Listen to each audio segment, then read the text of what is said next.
Bismillahirrahmanirrahim. Assalamualaikum warahmatullahi wabarakatuh.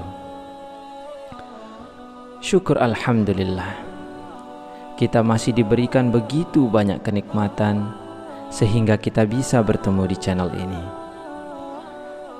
Marilah kita senantiasa bersolawat serta salam kepada junjungan kita Nabi Muhammad sallallahu alaihi wasallam. Allahumma salli ala Sayyidina Muhammad wa ala ali Sayyidina Muhammad. Doa dan harapan saya, semoga saudaraku semuanya selalu diberikan kesehatan, dilapangkan rezekinya, diampuni dosa-dosanya, dan dipanjangkan umurnya. Amin ya rabbal alamin.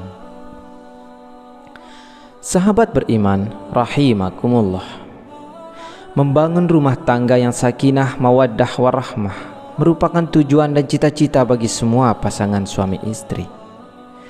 Namun juga perlu disadari bahwa tidak semua dalam kehidupan rumah tangga seseorang bisa berjalan mulus seperti yang kita inginkan.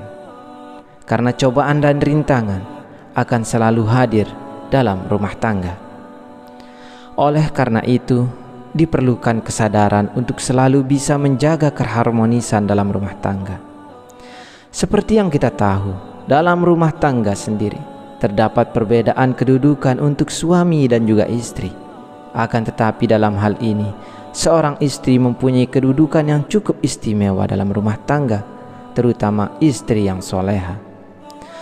Rasulullah Shallallahu Alaihi Wasallam bersabda, "Dunia ini penuh dengan nikmat, dan sebaik-baik nikmat dunia yaitu istri yang soleha." Hadis riwayat Muslim. Sedangkan kaum laki-laki dalam rumah tangga sudah jelas dalam firman Allah Subhanahu wa Ta'ala yang tertuang dalam Quran surah An-Nisa ayat 34. Kaum laki-laki itu adalah pemimpin bagi kaum wanita. Oleh karena Allah telah melebihkan sebagian mereka laki-laki atas bagian yang lain wanita, dan karena mereka laki-laki telah menafkahkan sebagian dari harta mereka, sebab itu maka wanita yang solehah ialah yang taat kepada Allah lagi memelihara diri ketika suaminya tidak ada. Oleh karena itu Allah telah memelihara mereka, wanita-wanita yang kamu khawatirkan nusyuznya. Maka nasihatilah mereka dan pisahkanlah mereka di tempat tidur mereka, dan pukullah mereka. Kemudian jika mereka mentaatimu, maka janganlah kamu mencari-cari jalan untuk menyusahkannya. Sungguh Allah Maha Tinggi lagi Maha Besar. Sahabat beriman, dalam ayat tersebut sudah jelas dikatakan bahwasanya laki-laki merupakan pemimpin dalam setiap rumah tangga. Akan tetapi tanpa kita sadari dalam kehidupan keluarga, tak jarang para suami melakukan tindakan yang menyimpang dari ketentuan Allah Subhanahu wa Ta'ala dan telah melanggar hak-hak istrinya. Oleh karena itu, bagi para suami perlu mengetahui perbuatan-perbuatan yang oleh agama Islam dikatakan sebagai tindakan dosa suami terhadap istri. Lalu, apa saja dosa suami terhadap istri tersebut? Yang pertama, tidak mengajarkan ilmu agama. Mengajarkan ilmu agama kepada istri maupun anak-anaknya adalah kewajiban bagi para suami. Karena dalam hal ini, kewajiban suami adalah untuk memelihara diri dan keluarganya dari pedihnya azab kubur dan siksa neraka. Allah Subhanahu wa Ta'ala berfirman, "Hai orang-orang yang beriman, peliharalah dirimu dan keluargamu dari api neraka yang bahan bakarnya adalah manusia dan batu. Penjaganya malaikat-malaikat yang kasar, keras dan tidak mendurhakai Allah terhadap apa yang diperintahkannya kepada mereka, dan selalu mengerjakan apa yang diperintahkan." Quran surah At-Tahrim ayat 6. Dalam ayat tersebut sudah jelas dikatakan bahwa kewajiban seorang suami adalah mengajarkan istri dan anak-anaknya akhlak yang baik supaya keluarganya bisa terhindar dari siksa api neraka yang bahan bakarnya adalah manusia yang melalaikan perintah agama.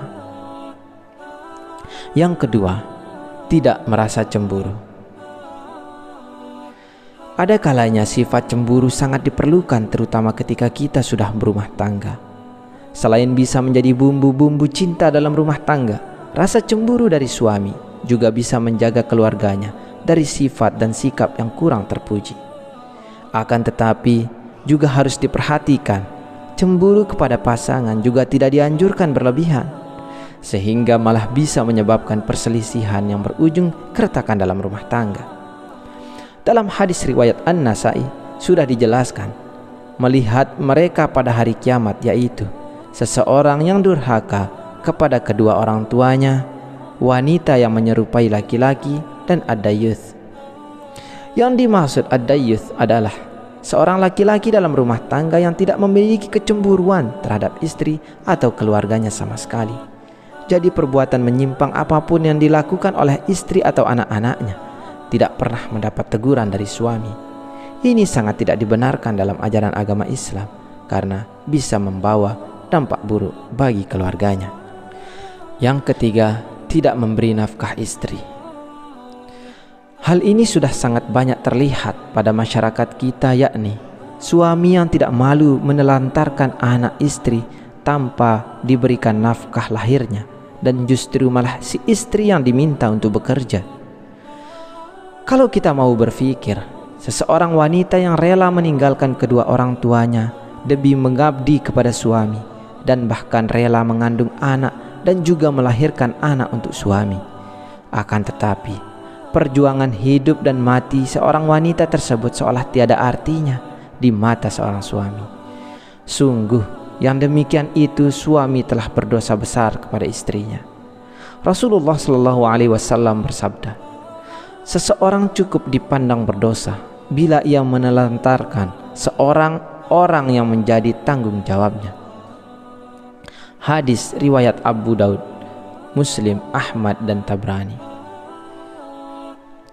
Yang keempat, membiarkan istri bekerja untuk suami. Sudah tak heran lagi banyak seorang istri yang rela bekerja demi membantu perekonomian keluarganya.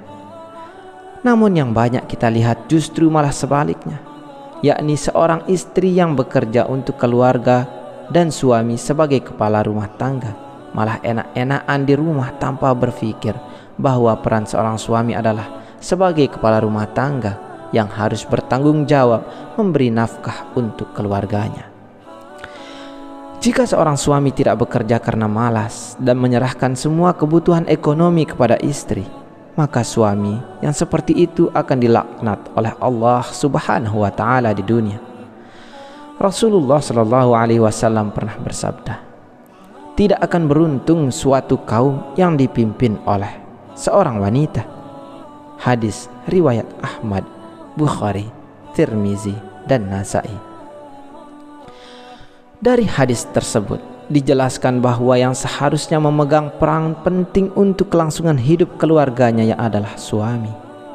Jika suami menyerahkan semua kebutuhan hidup kepada seorang istri, maka hidupnya tidak akan beruntung. Untuk itu, bagi para suami dan calon suami, sebaiknya berpikir secara matang sebelum memutuskan untuk menjalin keluarga yang sakinah mawaddah warahmah. Persiapkan terlebih dahulu segala sesuatunya, supaya ketika menjadi seorang suami bisa mengambil peran sebagai pemimpin dan disegani dalam rumah tangga sebagai kepala rumah tangga. Wallahu a'lam bissawab. Wassalamualaikum warahmatullahi wabarakatuh.